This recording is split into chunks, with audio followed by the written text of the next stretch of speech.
Last month, when I gave a talk about Mastan, I mentioned that he was someone who had somehow gone under the radar in Ramanasramam publications. This month, I'm going to wave the flag and bang the drum for some slightly obscure Muruganar texts that I feel have also gone under the radar. I believe their relative obscurity is unjustified, which is why I want to speak about them today. I know that the books I will be recommending will not be to everyone's taste, but I feel that they merit a much wider audience than the tiny one they currently seem to enjoy. Last month I had to put together a presentation on a devotee of Bhagavan, Mastan, who only had 2 available photos. No such problem this month. There is a huge and very satisfying collection of Muruganar pictures available. Here he is sitting next to Bhagavan in the late 1940s. On the other side of Bhagavan is Mauna Swami, who wrote all the Ashram letters on Bhagavan's behalf in the 1940s. They would be shown to Bhagavan for possible corrections or additions before they were posted. And on the top left are 2 Muruganar photos from the 1960s.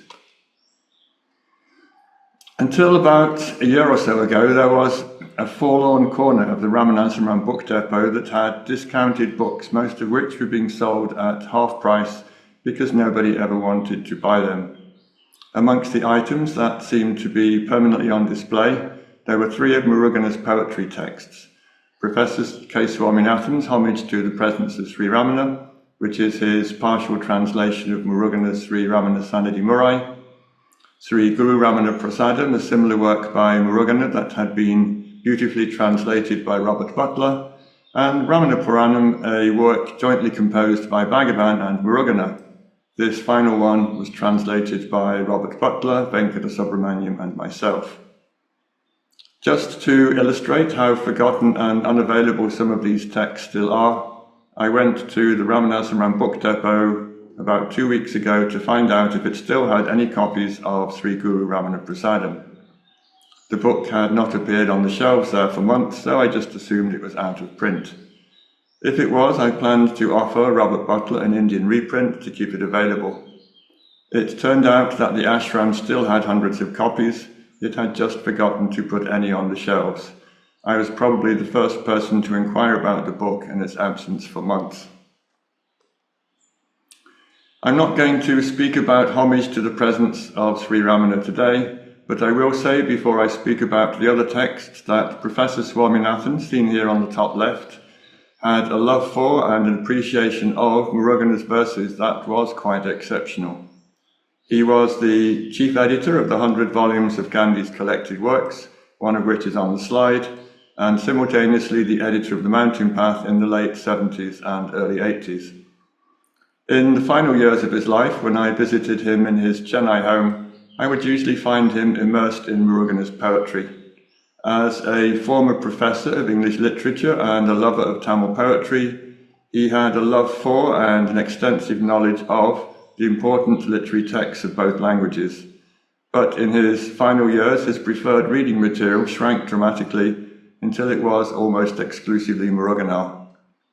On one of my visits in the 1980s, he told me, "David, it's the only material I feel like reading nowadays. The verses, on one level, are all about the same thing, Muruganar's relationship and his experiences with Bhagavan and the love and gratitude he feels towards him.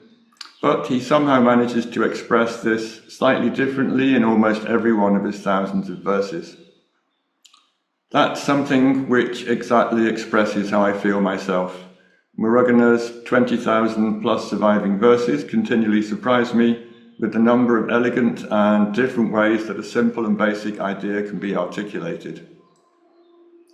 In the early 1980s, Professor Swaminathan used his influence and connections in New Delhi to persuade the central government to subsidize a 9-volume series of Muruganar's previously unpublished poetry that was entitled Sri Ramana Bodham.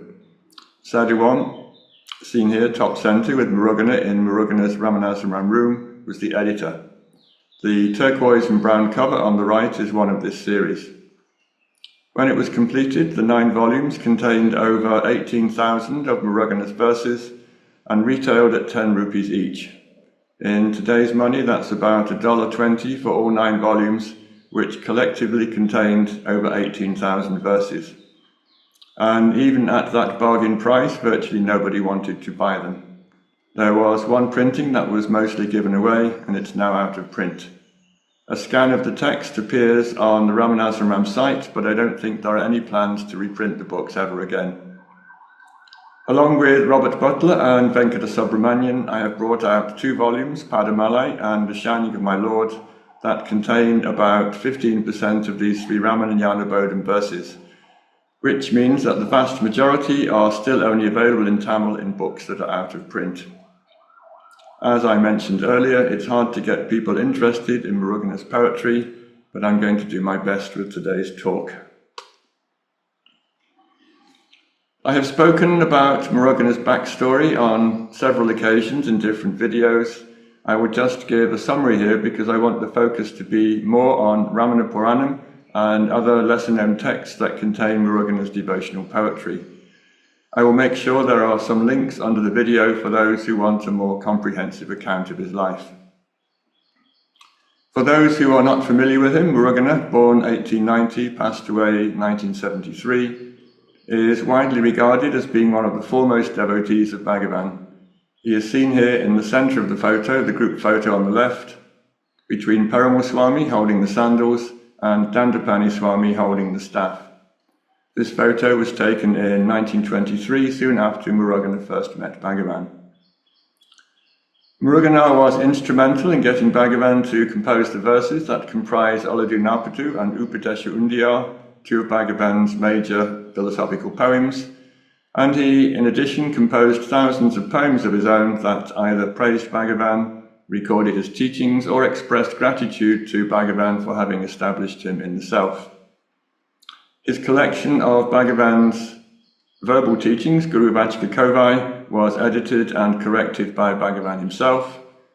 Because of Bhagavan's hands-on involvement in this work, I personally regard it as being the most authoritative collection of Bhagavan's spoken teachings. Before coming to Bhagavan, Muruganar was a well-respected Tamil scholar who served on a prestigious committee that was compiling the definitive Tamil dictionary. He also worked as a school teacher and private tutor. The earliest photo we have, dating from around 1915, is this group photo of the Tamil Dictionary Committee. Muruganar is the earnest-looking young man in the turban on the left. He was brought up in Ramanathapuram in what is now southern Tamil Nadu. I have put a little map on the bottom right of the screen to show where it is relative to Madurai. Tiruvannamalai is close to 400 kilometers north of Ramanathapuram. It was a visit by Dandapani Swami, the large man in the group photo, that prompted him to go to Tiruvannamalai in September 1923. When Dandapani Swami showed him Aksharamanamalai, Bhagavan's 108 verses in praise of Arunachala, Muruganar immediately recognized that Ramana Maharshi was the guru he had been actively seeking. Dandapani Swami was a colourful character who managed Ramanasramam in the 1920s.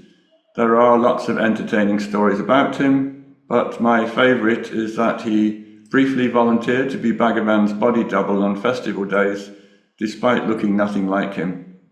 He would sit in Padmasana near the Ramanasramam gate on a raised platform. The throngs of casual visitors who walked past would assume that this imposing figure sitting in Padmasana and wearing an orange kaupina was Ramana Maharshi himself. They would prostrate to him and then walk on without entering the ashram. This kept the ashram relatively empty, allowing the people who were regular visitors to have better access. Bhagavan didn't mind this bit of subterfuge so long as there wasn't a sign next to Dandapani saying that it was Bhagavan. Muruganar decided to pay a visit to Tiruvannamalai and see Bhagavan, and on the way there he composed 11 verses in the Arunachalaswara temple. This gives me an excuse to put up some lovely old photos of the temple taken decades ago. Most of the verses he wrote there were addressed to Bhagavan as Shiva, and they contained pleas for grace. Muruganar has described this first visit and the background that led up to it in 2 of his other poetical compositions. This is what he wrote. Will I, an unworthy ignorant one, ever be accepted as a devotee by Lord Shiva, who, as the divine guru with the wealth of grace, showed clearly to the world the greatness of Manikavachika? And even if I get such a chance, will I be able to sing of the glories of his grace-showering feet in the same way as Tiruvachikam, Manikavachika's most famous poetical work? This photo of the Arunachalaswara temple was taken next to Guhai Namah Shivaya temple. Bhagavan briefly lived there at the turn of the 20th century, and it was probably the place where he wrote the answers that were published as Nanya, Who Am I? With these first few lines, we jump straight into the heart of Murugana's spiritual quest. He had a strong desire to emulate Manikavachika, a Tamil saint who lived and composed devotional poetry about 1200 years ago. Manikavachika had sought a human guru so intently, Shiva himself appeared and undertook that role for him, granting him liberation. Afterwards, Shiva commissioned Manikavachika to compose Tamil verses that praised Shiva and then travel around the Tamil-speaking region singing them. The Tiruvachikam, the collection of poetry that Manikavachika composed and later sang, is regarded as one of the all-time classics of Tamil devotional poetry. When Muruganar showed up in Tiruvannamalai in 1923, he was hoping that Bhagavan would fulfill the same role for him. He was not merely seeking the grace of the Guru for liberation. He wanted Bhagavan to be his muse and endow him with the ability to sing his praises in the same way that Manikavachika sang about Shiva. Muruganar continues, like many other thoughts that arose in my mind, this thought a long time ago appeared and disappeared like a flash of lightning manifesting in the sky. Then I heard from devotees who had redeemed themselves by taking as their support the grace of the one at Tiruvannamalai, who is the embodiment of true Jnana and who shines as the flame of true tapas. When they spoke of the greatness of his grace, they melted in joy. Hearing them, I was lost in admiration and unceasing joy. This slide, which still in the temple, is illustrated by the old entrance to the Patala Lingam in the Arunachalaswara temple, where Bhagavan lived for 6 weeks in 1896. This is the place he was rescued from by Sheshadri Swami when insects started to eat up his legs. Muruganar continues to describe what drew him to Bhagavan. The compassionate Supreme One who is endowed with Jnana then decided in his heart to be my Lord and Master. There was in me a thirst, an intense longing to subside into the self that was prompted by the thought of the divine feet which abound in grace. So, like one who, suffering from a thirst, comes across a Ganges of cold water, on an auspicious day, a golden day for my thirst, I went to Ramana Maharshi with 11 verses that began, leaving Mount Kailash, and met the excellent sage, the Jnana Guru, the ocean of Mauna, the bestower of Jnana. Muruganar took his verses to Bhagavan, who at that time was living in the small thatched hut that had been built over his mother's Samadhi shrine. Here it is, taken from 2 different angles sometime in the second half of 1922. These are the earliest photos of Ramanasramam that have survived. Bhagavan is standing in the foreground of the top left photo reading a letter. Before we continue, I want to throw in an additional entirely irrelevant photo since it is so unusual. The person who took the 2 views of the ashram that day took a third photo, the man floating on his back in the bottom right. You can see the similar handwriting on the 2 photos on the right side of the slide. I suspect that this is Bhagavan floating in a nearby tirtham, probably Pandava tirtham. There is not quite enough information in the face to confirm this, but it looks like Bhagavan to me. And for reference, Pandava tirtham is a lovely little shrine located just behind Ramanasramam at the foot of Arunachala. There are several stories of Bhagavan swimming there. He took Rangan, one of his old school friends, there for an early morning swim when he was still living at Skandashram. And there is also a story of having a bath and a swim there at the end of a Giri production in the early 1920s. The colour photo at the bottom of the slide is a modern-day picture of Pandava tirtham taken in 2017. This is Muruganar's account of what happened when he met Bhagavan for the first time.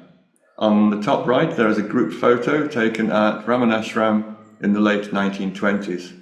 Muruganar is third from the left at the back with a lot of vibhuti on his forehead, and he's wearing a Brahmin thread. And below is an early photo of him taken in the mid-1920s. This is what he wrote. In the same way that wax melts on encountering fire, on seeing his feet, my mind dissolved and lost its form. Like a calf finding its mother, my heart melted and rejoiced in his feet. The hairs on my body stood on end. Devotion surged in me like an ocean that has seen the full moon. Through the grace of Chit Shakti, the power inherent in consciousness, my soul was in ecstasy. Muruganar is on the bottom right of this group photo, which was taken in the late 1920s. He continued, "With an unsteady and quivering voice, I read the 11 verses. These are the ones he had composed in the Arunachalaswara temple, and placed them at his feet. At that very moment, he graciously looked at me with his lotus eyes. From that day on, the praises given out by my impartial tongue belonged only to him." Muruganar stuck to this declaration for the rest of his life. From that point on, the only topic he ever wrote about was Bhagavan, his teachings, and the experiences he had had with him. Muruganar concludes this account by writing, "From the way he bestowed his grace, becoming my Lord and Master, I was completely convinced that he was Shiva himself. As my new owner, he made my I and mine his own. Even if I get submerged in the miry mud of this world, I will not forget the mighty nobility of the bountiful bestower of grace."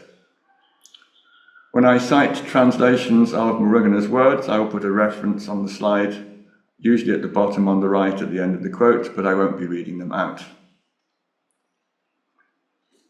Viganathan, seen here on the right, on the left of the group photo, has recorded an interesting variant of this meeting, which he said he received from Muruganar himself. This is what he wrote in a chapter that appeared in the Mountain Path long, long ago.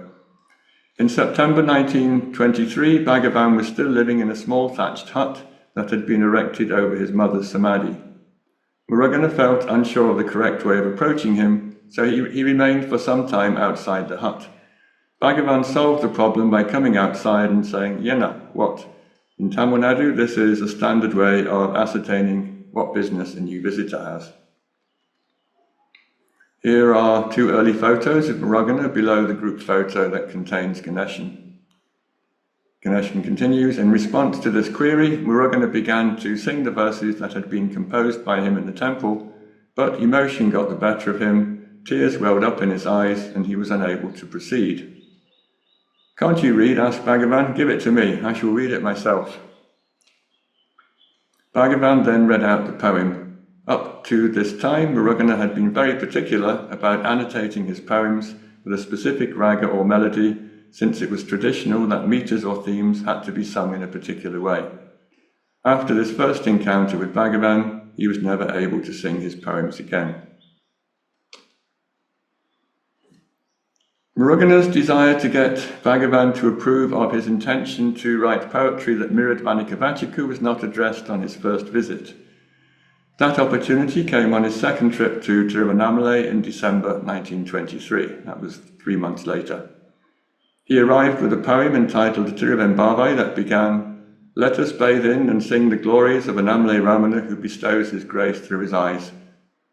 And since we are speaking of grace flowing from Bhagavan's eyes, here are three photos of Bhagavan looking directly at a camera. Tiruvembavai is the name of a very famous poem that Manikavachika composed in Adi Annamalai more than 1,000 years ago. The main picture on this slide is a lovely old one of Adi Annamalai taken decades ago before the road was built up. The place where Manikavachika sang his poem is about 200 meters to the left of this photo. When Muruganar showed up at Ramanasramam with a poem in praise of Bhagavan that had the same name as one of Manikavachika's most famous works, it was clear that Muruganar was hoping for a response from Bhagavan that would encourage him to continue writing poetry that echoed Manikavachika. Bhagavan took the hint. Sadhu, seen here standing behind Muruganar, has described what happened next. He, Muruganar, one day composed his Tiruvembare, beginning with the words Annamalai Ramanan. Seeing that the verses of that song were replete with many sublime features, similar to Manikavachika's Tiruvachikam, Sri Bhagavan playfully asked, "Can you sing like Manikavachika?" Though Sri Muruganar took these words to be a divine command from his guru, he prayed to him, "Where is Manikavachika's divine experience of true jnana, and where is my state of ajnana? Only if Bhagavan removes my ajnana by his grace will it be possible for me to sing like Manikavachika. By the mere talent of this ego, how is it possible to sing like him?"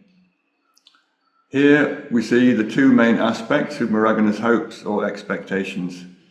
He wanted Bhagavan's grace to realize the self, but once that grace had been received, he hoped that he would be additionally blessed with a flow of divinely inspired poetry, similar to that which had come to Manikavachika once he had been blessed and enlightened by Shiva. He recognized that he would not be able to compose Manikavachika-like verses unless he was experiencing the same state as the famous saint. It seems that Muruganar was a little taken aback by the idea that he might be able to compose verses like Manikavachika, even though that was clearly a strong desire he had. Sadhu continues with his story by citing some lines that Muruganar wrote in response. "I," Muruganar said, "where is my ignorant mind, which is like an owl blind to the bright sunlight, and which is darker than even the darkest darkness? And where is his, Manikavachika's, experience of self at Manubhuti, which surges as true jnana devoid of dark delusion? To compare me with him is like comparing a firefly with the sun." This is Muruganar speaking again. "As I said thus, I languished, and as I languished, that Lord who shines in my heart stirred my mind and made it blossom by his grace. And thus, without my doing, he composed the work Sri Ramana Murai, so that his true glory should flourish and shine exalted." Sri Ramana Murai, which can be translated as a testament to Sri Ramana's presence, is the title of the devotional work that Muruganar composed over the next 15 or so years. It was closely modelled on Tiruvachikam. As he suggested in this passage, he always felt that it was Bhagavan who was the true composer of the work, using Muruganar as his instrument.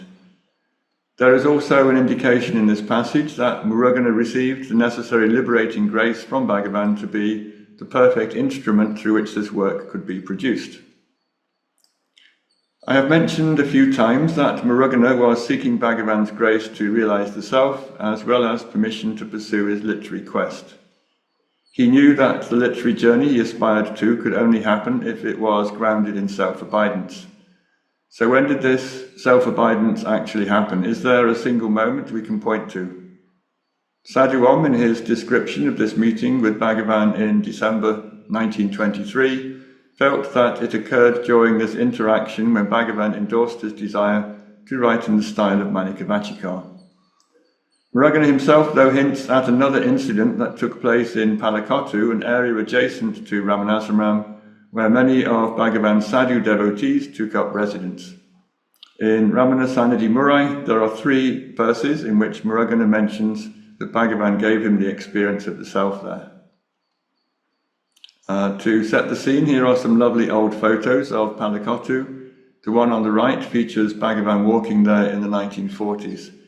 On the top left, there is a view of the Tirtham with an unknown Westerner standing on a rock. In the top right of this photo, you can just about see a small Ganesh shrine. In the 1920s, Muruganar briefly lived in this shrine. You can see a more modern 1970s photo of the Ganesh temple at the bottom of the slide. Here is the Palakottu Tirtham again, looking across the Tirtham towards Arunachala. The building on the far side was originally built by B.V. Narasimhaswamy, Bhagavan's biographer, and later expanded by Paul Brunton, who wrote Search and Secret India. Those 2 early occupants of the house are featured below the main photo. In Sri Ramana Murai, it is written that late one evening, Bhagavan invited Muruganar to walk to Palakottu with him to collect leaves for the leaf plates that were used in the Ramanasramam dining room. These leaves were subsequently dried, stitched together in a spiral pattern, and then used to serve food on. They were only used once. I think the leaf collecting expedition was just a pretext to get Muruganar alone in the woods. Once they were there, Bhagavan sat him down, looked at him, and bestowed on him the direct experience of the self. This is what Muruganar himself wrote about it. He took me to the forest with him on the pretext of plucking leaves to make leaf plates. There, with great delight, he destroyed my mind's restlessness by bestowing his glance on me. In the middle of the night, he subdued my divided individual consciousness, granting me the experience of the undivided Shivam, pure consciousness. Though Muruganar rarely spoke about this as an event that took place at a particular time and place, he was more than happy to write about the effect it had on him. On the right is Sri Guru Ramana Prasadam, the book I mentioned early on in the talk. It is one of the Muruganar books that was in the half-price section and which actually disappeared from the Ashram bookstore shelves for several months because no one remembered to put copies back on the shelves. This book, which I can highly recommend, contains hundreds of verses by Muruganar that describe his experience of the self and the gratitude he feels towards Bhagavan for having bestowed it on him. Here is a sample that speaks of the moment when Bhagavan looked at him.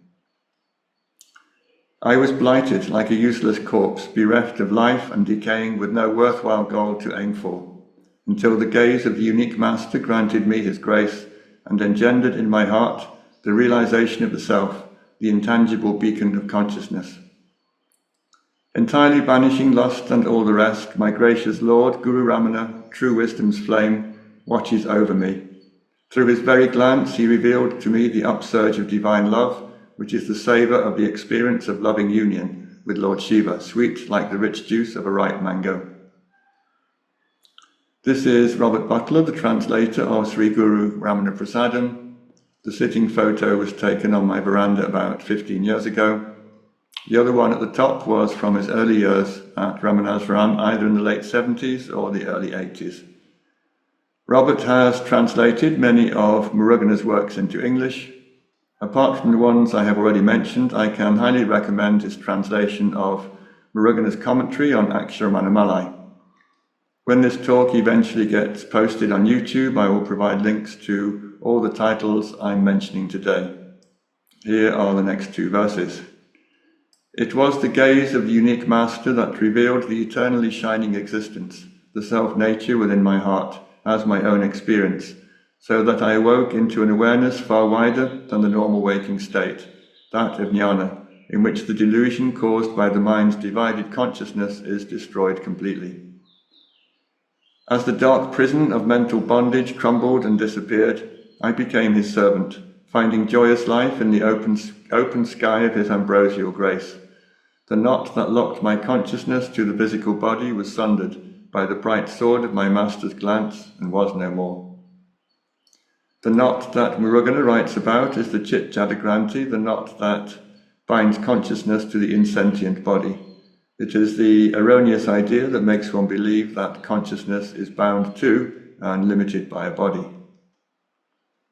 This is Muruganar sitting in his room at Ramanasramam in the 1960s. The verses continue. When, with the unerring arrow of his glance of Jnana, my Guru, the Supreme Lord, sundered the knot between my body and my consciousness, and my mind, transformed into the supernal sky of his grace, became clear and radiant, the veiling deception of bitter worldly bondage disappeared, and the truth I then saw was my own self. Sundering the fusion of consciousness and the insentient that is the perplexed wandering mind, the acute grace-bestowing gaze of the great jewel, Guru Ramana, was consummated in me as the expanse of grace, rare Mauna, such that the sorrow of birth that stems from self-forgetfulness was entirely abolished. Here we have more references to the severing of the Chit Jadagranti knot. This is Muruganar in middle age, probably the 1940s or 50s. The verses continue. Subduing me and bringing me under his control, he drew my consciousness to himself with the irresistible magnet of his grace. From the profound depths of his Mauna, his gracious glance cleaved the knot of my ego's ruinous cravings in an instant. How great is the power of his piercing gaze. Lost in the fruitless round of birth and death, I surrendered before my master, and my heart became clear and serene through his gracious gaze. Then, through the luminous spiritual practice in which I embraced his holy feet as the true path, I merged with the nature of the real, so that the disastrous error of forgetting my true nature was no more. And the final two verses in this sequence with a photo of Muruganar in his old age. It seems to have been taken outside the Mother's Temple at Ramanasramam, probably in the mid to late 1960s. The verses read, "Through the forgetfulness, pramada, that arose through the error of failing to inquire what was truly real, I revelled in the illusory existence of the physical body. But the Lord, through his glance of grace, united with my consciousness and brought me into harmony with true existence, the fullness of the open sky of the self. Through the grace-bestowing gaze of the Lord, of which I am totally unworthy, the miraculous and wonderful magic trick of the world's illusion fell away, and as both bondage and liberation faded like a daydream, I merged into the state of the self, which is my own radiant nature."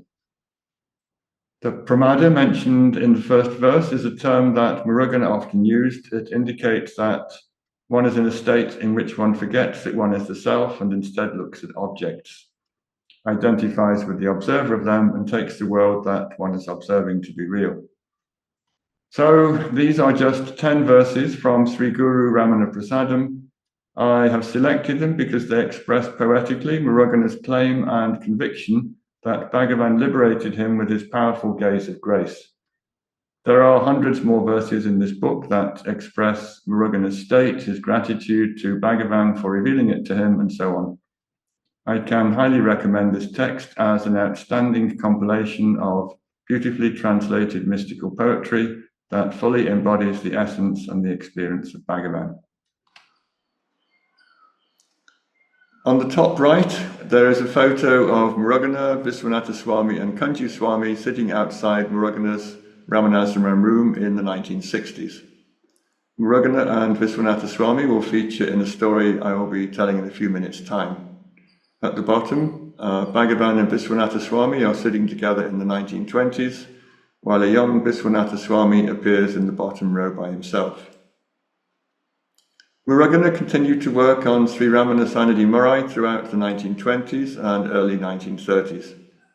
In 1927, for example, Muruganar composed a poem for Sri Ramana Sannidhi Murai that was modelled on Tiruvundiyar, a Tiruvachikam poem of 20 verses that narrates some of Shiva's divine exploits. Upadesha Undiyar, a work that is better known under its Sanskrit title Upadesha Saram, was written by Bhagavan and included in this Tiruvundiyar poem. In 1933, an early but incomplete version of Sri Ramana Sannidhi Murai was being readied for publication. The manuscript was being read out to Bhagavan in the old hall. While he was listening to it, possibly for the first time, Viswanatha Swami spontaneously exclaimed appreciatively, "Mugavapuri Murugan." Mugavapuri is another name of Ramanathapuram, the birthplace of Muruganar. Bhagavan then challenged Viswanatha to compose a verse of his own that began with these two words. Viswanatha tried for a while but was unable to come up with anything. Admitting defeat, he asked Bhagavan to write one himself. Bhagavan agreed and came up with the following verse, the first half of which he wrote as if he were Muruganar himself. This is the verse composed by Bhagavan himself, whose text is on this slide. The first sentence has Muruganar praising Bhagavan, while the second half of the verse is a commentary on the Sri Ramana Sannidhi Murai project in general. It said, "Arunachala Ramana, who dwells on the heart lotus, smiled and looked fixedly, poured forth grace in abundance, and completely annihilated my soul." In writing this material that appears inside the quotes, Bhagavan is asserting that he, Bhagavan, completely annihilated Muruganar's soul. Bhagavan then concluded the verse by writing, "Singing in this way, so that the people of the world might be saved, Mugavapuri Murugan composed Sannidhi Murai, which is equal to Tiruvachikam." Here is an extraordinary endorsement by Bhagavan. Having listened to the manuscript being read out in his presence, He first declared that the grace of Bhagavan had completely annihilated Muruganar's soul, and then he continued by stating quite explicitly that Sri Ramana Sannidhi Murai was the equal of one of the greatest and most revered texts of Tamil devotional poetry. And that's not all. After the book came out, Bhagavan happened to overhear a devotee making a disparaging comment about Muruganar. Bhagavan's response was to say the quote at the top of the slide. That the very day that Sannidhi Murai came out, Muruganar became among the very foremost of devotees. Michael James, writing in Ramana's Muruganar, a book brought out to commemorate Muruganar's birth centenary in 1993, suggested that the quote, by the words the very foremost devotees, end quote, Bhagavan was referring to poet saints such as Appar, Sundara, Sambandal and Manikavachigar. That is to say, Bhagavan was not merely comparing Muruganar to the other devotees at Ramanasramam, he was putting him in the exalted company of some of the greatest saints in the Tamil literary tradition. If this sounds a bit excessive, remember that Bhagavan stated in writing in the verse I showed on the last slide that Mugavapuri Murugan composed Sannidhi Murai, which is equal to Tiruvachikam. When the book was first published in 1933, a public reading was arranged in the Old Hall. Devotees who had obtained copies of the first printing took it in turn to read from the text. Bhagavan also had a copy and read out portions when it was his turn. There are some politics involved here. Chinnaswami, Bhagavan's brother and the ashram manager, had not given his approval for the book to be publicly read in this way. He didn't like that the book had been privately published. He felt that only Ramanasramam should be publishing books on Bhagavan, so he was determined to sideline the book once it came out. He must have known that Bhagavan had approved of both the book and the public reading of it, but permission for the reading ceremony was not forthcoming. I should mention that events such as these had to be approved in advance by Chinnaswami. I will revert to the topic of who actually did publish Muruganar's books during Bhagavan's lifetime a little later in this presentation. First, though, I want to set the scene for this reading by pointing out a few features on the photo on the right. It shows Bhagavan sitting outside by the ashram well, with the end window of the old hall behind him. The thatched structure next to the old hall is the old dining room and kitchen that was in use till 1938, when the new dining room was completed. When Bhagavan was inside the old hall, Chinnaswami, seen at the top left, in his seat in the ashram office, would look across the well from his desk in the office and keep tabs on all the activities that were taking place in the old hall. You can see the curve of the well wall next to Bhagavan. This is what Chinnaswami would look across. The office was a little to the left of where the photographer was standing to take this picture. Chinnaswami was quite strict about what was allowed in the hall, and devotees had to ask his permission to sing or read collectively from texts. On this occasion, once it was known that permission would not be granted, the devotees got round the ban on Sri Ramana Sannidhi Murai by putting brown paper covers on their copies and by writing Tiruvachikam on the front covers. Even Bhagavan had his own copy with Tiruvachikam written on it on the brown paper cover. Once the chanting started, Chinnaswami would have heard it in his office about 10 meters away, but the text would have sounded to him similar enough to the Tiruvachikam to be convincing. And had he gone to the old hall to check in person what was going on there, he would have seen a group of devotees along with Bhagavan, all reading from a book that had Tiruvachikam written on the outside. This story was told to me by Annamalai Swami, seen in the top left photo standing next to Bhagavan outside Bhagavan's bathroom. He was present in the hall when the disguised reading took place. I find this to be a really odd story. Bhagavan clearly endorsed Sri Ramana Sannidhi Murai. He supported Muruganar throughout its preparation and paid both Muruganar and the text a massive spiritual and literary compliment once it was completed. I find it a little sad that Bhagavan and the devotees had to resort to subterfuge to have this reading in the old hall.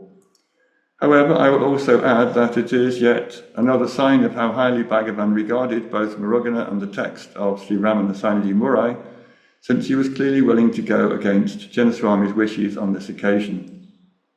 Bhagavan usually respected the ashram's rules that were made by Jinnaswami, and he encouraged devotees to do so as well. That he was willing to make an exception in this case shows how strongly he felt about the merits of the book and Muruganar's role in it. We are finally getting to the story of Ramana Puranam, which became part of the final version of Sri Ramana Murai in 1938. The story of how this happened is going to be narrated by Kanakama, a devotee who was taught the meaning of Bhagavan's works by Muruganar in the 1950s. That's her on the right, along with a copy of the current English Ashram edition of Ramana Puranam, with Muruganar sitting next to Bhagavan on the front cover. First, though, a little preamble by me. The first edition of Sri Ramana Murai was published in January 1933. Though it contained over 1,200 verses, there was an important omission. Tiruvatikam, the work it was closely modelled on, begins with a 95-line poem entitled Siva Puranam, in which Manikavatika praises Siva. Sri Ramana Murai had no equivalent poem in the first edition introduction. Kanakama now describes how this gap was remedied. She wrote, "In the first edition of Ramana Murai, there was no poem corresponding to Siva Puranam of Tiruvatikam. Since this work was patterned on Tiruvatikam, it seemed incomplete to that extent. So Muruganar started composing a poem on the same lines. His inspired pen quickly wrote 200 lines. At this stage, a doubt arose in his mind as to what would be the appropriate title for this work. The obvious title could be Siva Puranam, since Siva's name is dear to his devotees, and Ramana was the embodiment of Lord Shiva. But the verses were extolling the glory of the Lord as Ramana, so why not call it Ramana Puranam? Thus, tossed by doubt, Muruganar left the place, leaving the lines at Ramana's feet. When he returned in the evening, Ramana handed back the poems. A great surprise was in store for Muruganar. Ramana had distinctly written Ramana Puranam not only at the top of the work, but also at the top of each and every page. He had not stopped with that. He had himself composed 300 more lines and completed the work." Kanakamal continues, "When the second edition of Sri Ramana Murai was about to be published, these verses were also added. Muruganar had included a footnote to indicate that the first 200 lines had been composed by him and the remaining 300 by Bhagavan. After correcting the proof, he handed over the matter to Ramana. While going through it, Ramana saw the footnote and remarked, 'Are only these lines written by Bhagavan?' Muruganar at once saw his error. Were not the earlier ones too a product of Ramana's grace? He at once prostrated to Bhagavan and with profuse tears said, 'Nothing is written by me, everything flows from your grace.' He then promptly deleted the footnote. On this occasion, I think that Bhagavan somehow consciously ran the power of the self through Muruganar's literary intellect, and out the other side came the poem Ramana Puranam. It was done indirectly when Muruganar was sitting in front of him in the hall, and more overtly and directly when Bhagavan, pen in hand, completed the work in Muruganar's absence. Something very similar happened when Ganapati Muni was composing Uma Sahasranama in 1907. He had announced that he would have a public reading of the completed text at Pachamankoil, the temple featured on the right, on a particular day. This was a temple Bhagavan occasionally had to move to when bubonic plague affected the town and its residents were ordered to evacuate. The evening before Uma Sahasranama was due to be read out, Ganapati Muni was still 300 verses away from completing the work. Bhagavan asked him if he wanted to postpone the reading, but Ganapati Muni insisted that he could complete the work in time. The two of them sat side by side, Bhagavan with his eyes closed and Ganapati Muni furiously scribbling away. When the 300 required verses had been written down, Bhagavan opened his eyes and apparently asked, "Nayana," that was his affectionate nickname for Ganapati Muni, "has all that I said been taken down?" Some transmission had clearly taken place that worked through Ganapati Muni's mind, and completed the work in time for its public presentation. That's Bhagavan, by the way, at the top, sitting at Pachayamankoil in 1911. It's the only photo we have of him there.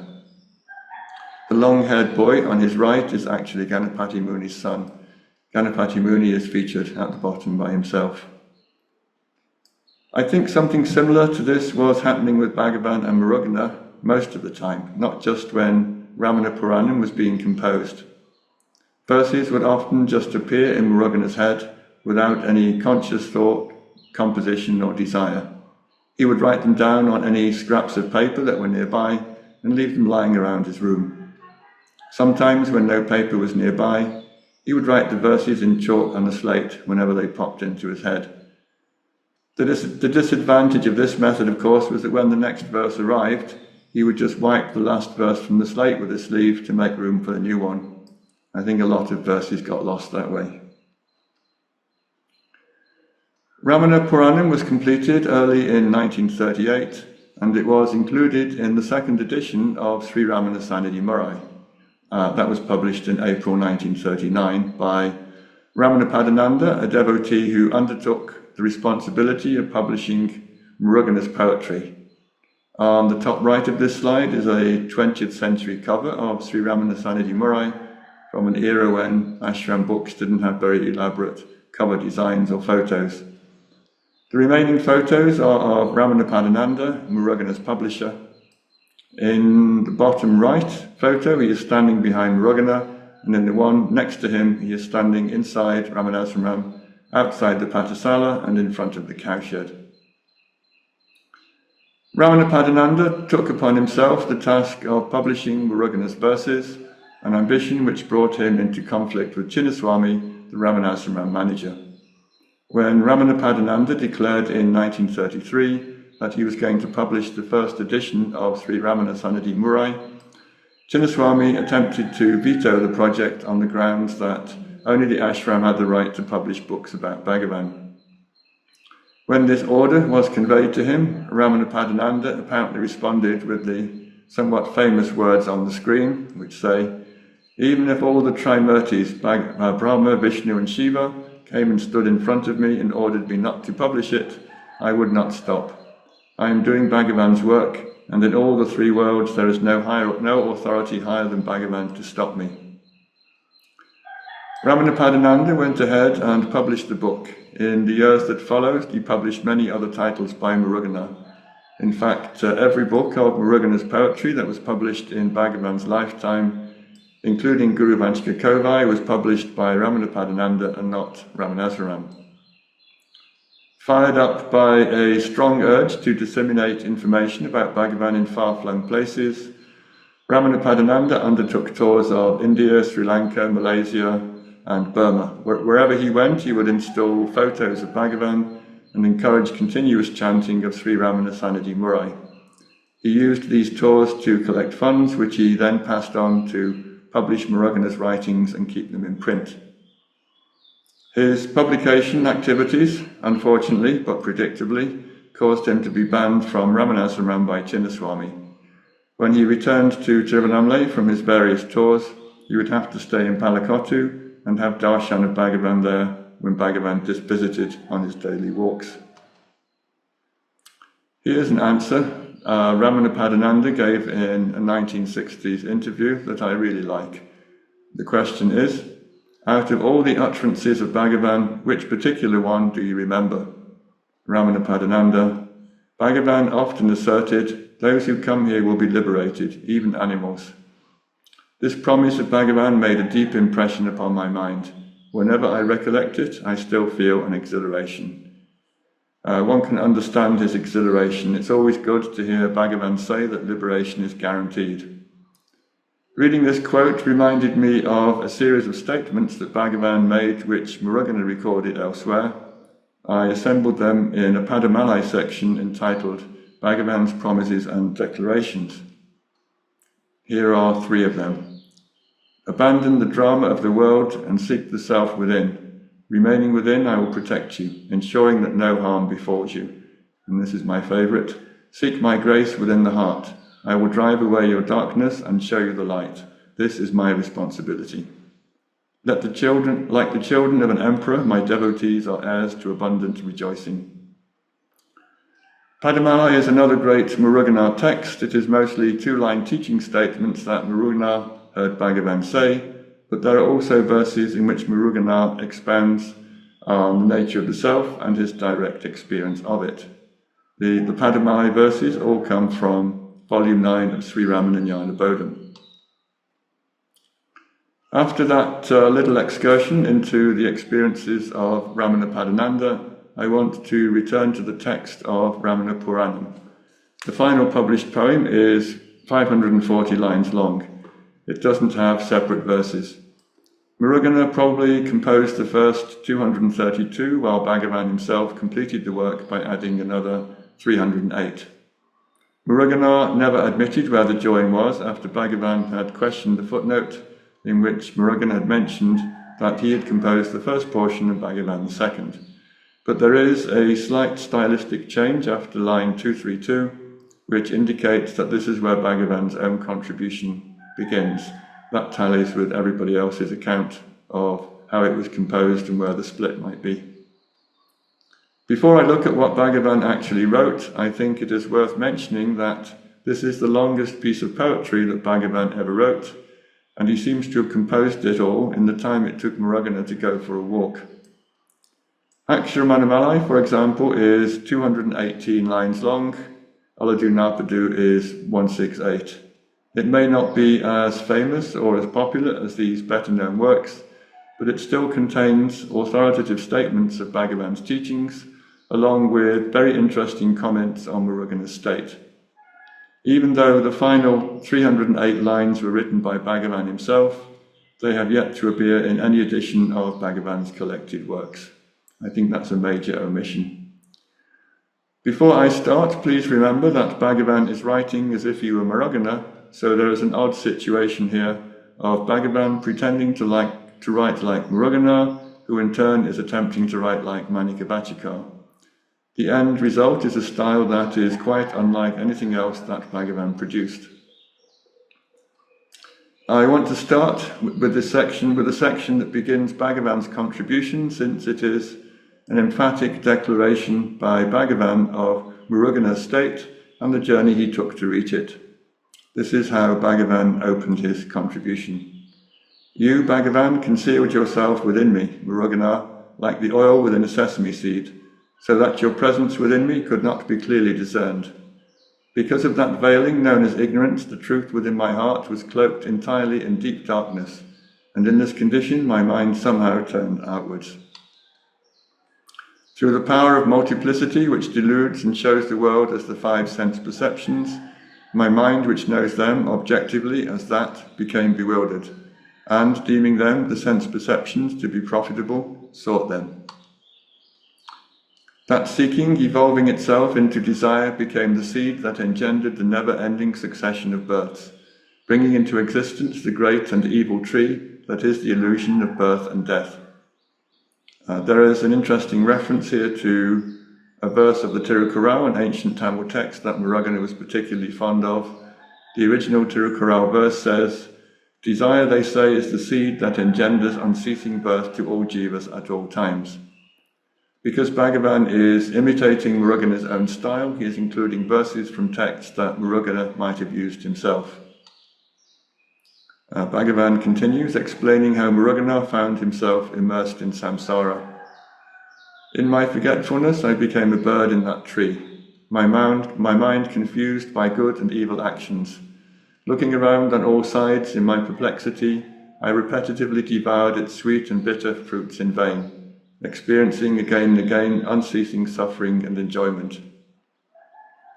And now, Bhagavan, still composing from Muruganar's standpoint, writes how he, Bhagavan, appeared as a sage to Muruganar, looked at him and, quote, revealed his holy feet, unquote, which is a way of saying bestowed liberation on him.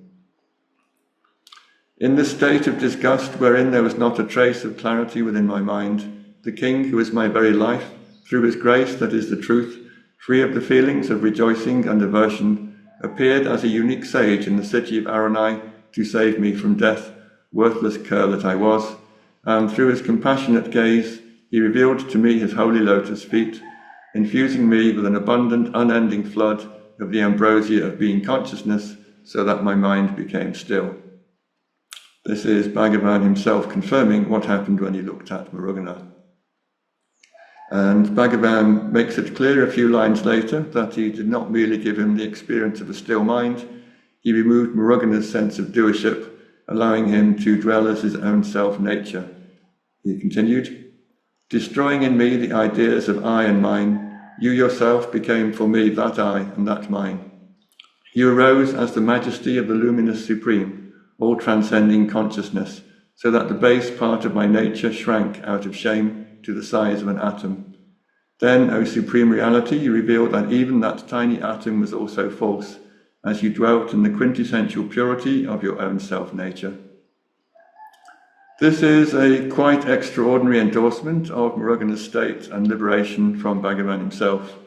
Bhagavan is saying in elegant flowing lines of Tamil poetry that Muruganar came to him immersed in the swamp of worldly life and attachments, and that through his, Bhagavan's gaze and grace, Muruganar was established in, to paraphrase the last two lines, the quintessential purity of his own self-nature. Bhagavan almost never made public pronouncements that any of his devotees were enlightened. He might say something after they passed away, which was the case with his mother, Lakshmi the cow, and indirectly Mastan, but I don't know of any other devotee who had this kind of certification while they were still living. Annamalai Swami once told Bhagavan that he had seen Sheshadri Swami perform some siddhis in town. After listening to the story, Bhagavan remarked, there is not a single place in this town that has not been visited by Sheshadri Swami, but he was never caught in Maya, illusion. Annamalai Swami and Sheshadri Swami appear under the photo of Muruganar on the bottom right of the slide. Other than Muruganar, this is the only other time that when I think Bhagavan made this kind of public statement about someone while they were still alive. I want briefly to play devil's advocate here to consider and then reject quite strongly the possibility that Bhagavan, writing as if he were Muruganar, was merely formulating the claims that Muruganar made about his own state without actually endorsing them. I'm going down this route because there is a precedent for this. In the Virupaksha cave era, Bhagavan wrote a verse for Paramaswami in which the claim was made that Bhagavan was an avatar of Subramanian. Paramaswami asked him to do it because he wanted to sing a verse praising Bhagavan as Subramanian. Paramaswami believed this to be true, as did many other devotees.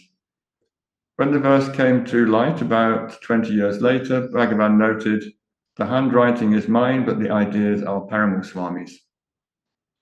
Paramaswami is sitting on the right side, on the right of the right-hand photo. Muruganar is between him and Bhagavan, and on the top photo, Paramaswami is seated on the left, with Muruganar sitting between him and Bhagavan. With regard to Bhagavan's statement on Muruganar's liberated state, I am certain that Bhagavan was not writing in this way just to make Muruganar happy. Bhagavan did, on several occasions, indicate that he accepted the claims of liberation that Muruganar repeatedly made in his poetry. Let me recap some of the incidents I have already told. I simply can't believe that Bhagavan would have flouted Chinnaswami's Ashram rules and taken part in the reading of a text, Sri Ramana Sannidhi Murai, in which Muruganar repeatedly claimed liberation through Bhagavan's grace if the claims were not genuine. Secondly, there is no record of Bhagavan ever rejecting or criticizing any of Muruganar's statements in which he claimed to be abiding permanently in the self. And finally, and perhaps most importantly, there are a few occasions, such as the Mugavapuri Murugan verse and the Ramana Puranam lines I have just read out, in which Bhagavan has, unasked, spontaneously composed poetry of his own, whose subject was Muruganar's self-abidance. Muruganar is sitting on the bottom right in this 1920s group photo. I want to move on now to the philosophical content of Ramana Puranam. The original Siva Puranam was a work of praise rather than a philosophical text, but both Muruganar and Bhagavan in their respective sections devote space to carefully framed presentations of Bhagavan's teachings. In Bhagavan's case, in a few instances, he sometimes took verses from his other works and expanded on them. Most of you will probably be familiar with verse 30 of Ulladu Narpadu, which appears on the screen on the left. Here is Robert Butler's translation of the verse. As the mind, seeking inwardly through the inquiry, who am I, reaches the heart, and the one known as I bows its head in shame, the one appears spontaneously as I. However, that which appears is not the individual I, it is the perfection of the real, it is the reality, which is the self. Bhagavan expanded on this in lines 375 to 380 of Ramana Puranam. This is what he wrote. Where the spurious, limited and profitless ego, which declares that the fleshy body is I, bows its head in shame and falls away, through the knowledge that is gained by sinking within, by means of the inquiry, who am I, conducted with extreme tenacity, there do you shine as the source of all things, the luminous sky of pure consciousness, which is not an empty void, but in which the deluded perception of the Triputis has subsided. There a deep rapture wells up, wherein bliss abounds. The three indented lines all qualify the previous line before the main idea continues with a new line that begins, there do you shine. This is clearly a massive expansion of the original idea, and it is, remember, written by Bhagavan himself. This is not somebody else's opinion or a commentary on the verse. If you want to take as your gold standard of reliability teaching statements that Bhagavan himself has composed in Tamil, there is plenty to choose from in Ramana Puranam. Verses 14 and 15 of Ulladu Narpadu, for example, also have equivalents in Ramana Puranam, but they are not as different or expanded on as the example I've just given. There is also an extensive reworking of verse 15 of the Anubandham, the one about the legless man who says he will fight all his enemies if someone will just help him to stand up. Bhagavan may have picked this Ulladu Narpadu verse to elaborate on because Muruganar, just before he put down his pen to go out for his walk, had written 9 lines in which he narrated his own direct experience of the sentiments expressed in Ulladu Narpadu verse 30. Here is what Muruganar wrote about his own experience of the rising and the subsiding of the I. I have spread them out over the next 2 slides.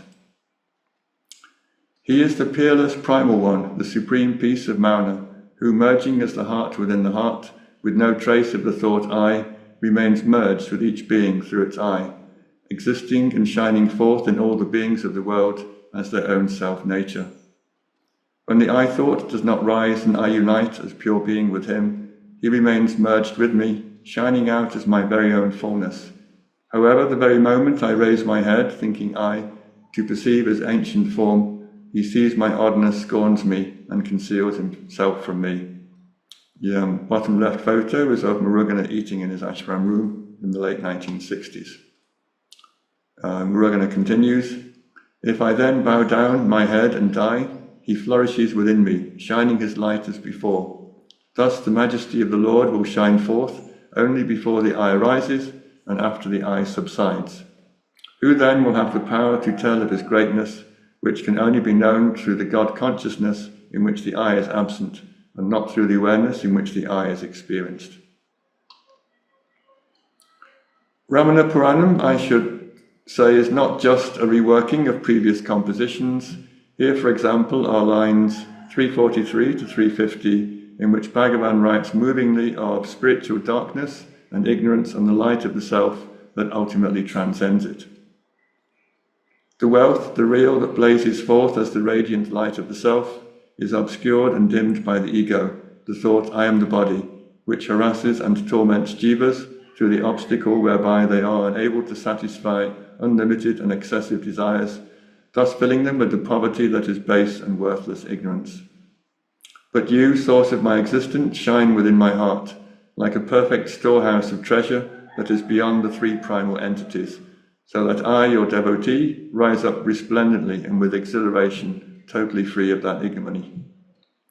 The 3 primal entities mentioned near the end are likely to be the triad of Jiva, Iswara, and the world, but they might also be a reference to other triads such as the 3 gunas or the three avastas, or the three triputis, knower, knowing, and known. Before I move on to my final Muruganar text, I want to include extracts from the first portion of Ramana Puranam, the lines that were written by Muruganar as he was sitting in front of Bhagavan before he went out for his walk. The Siva Puranam, the first poem in Tiruvatikam, starts with 3 sections whose lines begin with terms that can be translated as long live, victory to, and praise to. Muruganar follows this format for over 100 lines. In the first 70 verses of the poem, Muruganar's contribution, he is merely retelling the story of Manikavachika's life and his association with Shiva. Here are some of the lines from the subsequent sections that begin long live, victory to, or praise to.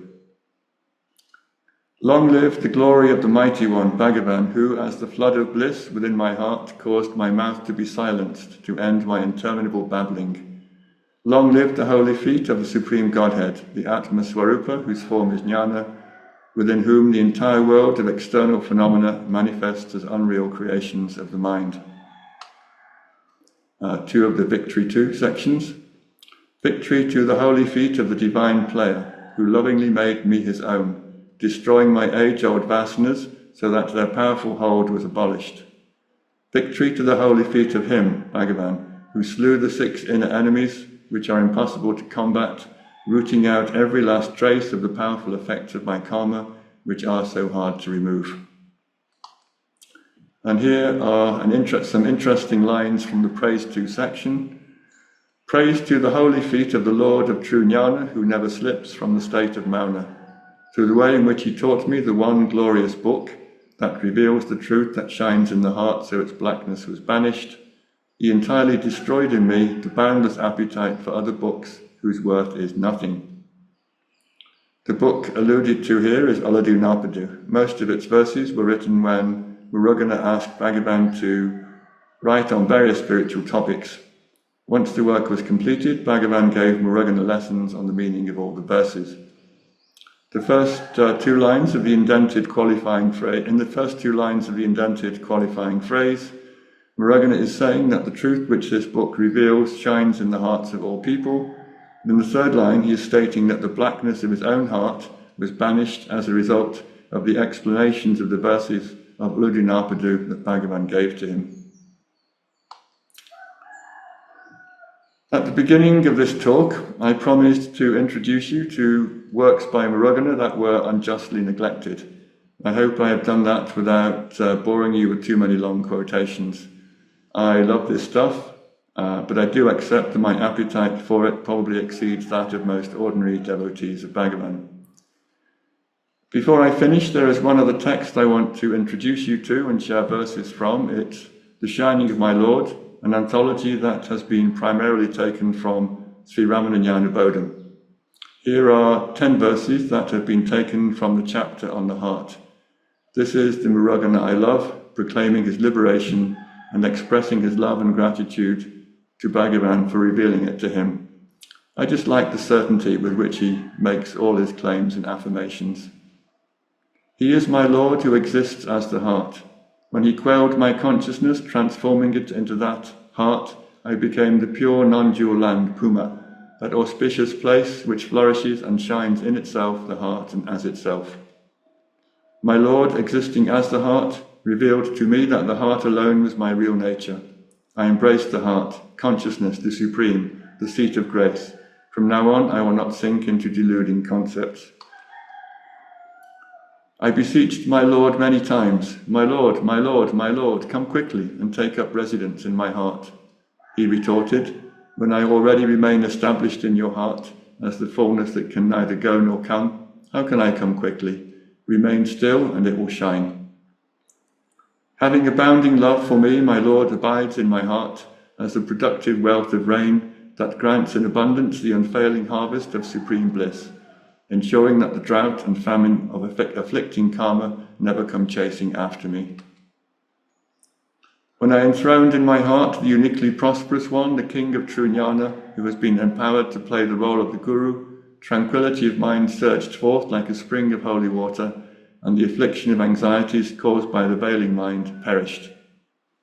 My Lord, who flourishes and shines everywhere as the divine presence, sits enthroned majestically forever in his full glory in my heart, while he is welling up within me as the treasure of being, the perfectly full reality. Will the restricting ideas, the thoughts I am mine, arise in my heart? By firmly planting his feet of grace in my heart, my Lord seated himself there. Then when he pulled out and threw away as weeds the vasanas that had densely grown there, the sprouting crop of meditation grew luxuriantly and produced the harvest of Siva Bhoga, enjoyment of Siva. Having now consumed this Shiva Bhoga, my life has flourished, becoming free from the affliction of anxieties. Was it I who established myself in the heart? Taking great pity on me, he, the Lord, whose nature is true Jnana, himself established me there, driving away the illusory and deceitful ego ghost known as I that was tormenting me. The invaluable and preeminent wealth is solely the feeling of fullness in the heart, a feeling whose form is the intense peace that arises through abidance in one's own nature. Only those who have totally come under the control of the self, having lost their ego self by offering it as a sacrifice, are entitled to this wealth, no one else.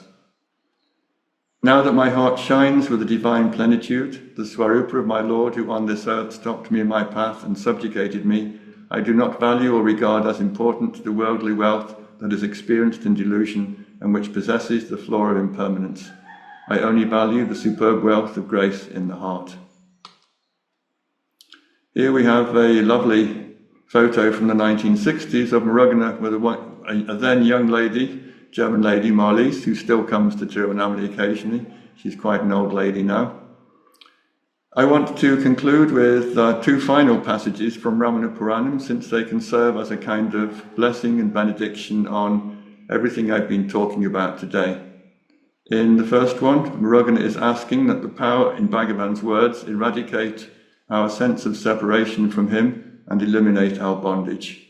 He wrote, "The grace-bestowing word of our Lord, who abides as the Self, becomes the means through which our suffering will end. Through his speech that parts us from the suffering that parts us from him, he gives us answers that enable us to be never parted from him.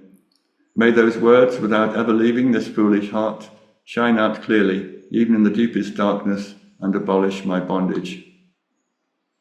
And finally, a plea from Muruganar that we all be absorbed into Bhagavan's light. The hearts of those devotees who have gained the light of Jnana from the jewel-like Guru, whose radiant beauty shines forth, having brought to extinction the minds of those who are most qualified, will not cling to any other light whose nature is delusion, but will dwell triumphantly as the shining non-dual supreme space. May his feet enfold all this world of imaginary appearances that is reduced to nothingness by the powerful light of that supreme expanse. Apologies again if I've inflicted too much poetry on you. I read Muruganar most days and I'm always mystified that it doesn't seem to resonate with other people the way it does for me. Thank you for listening.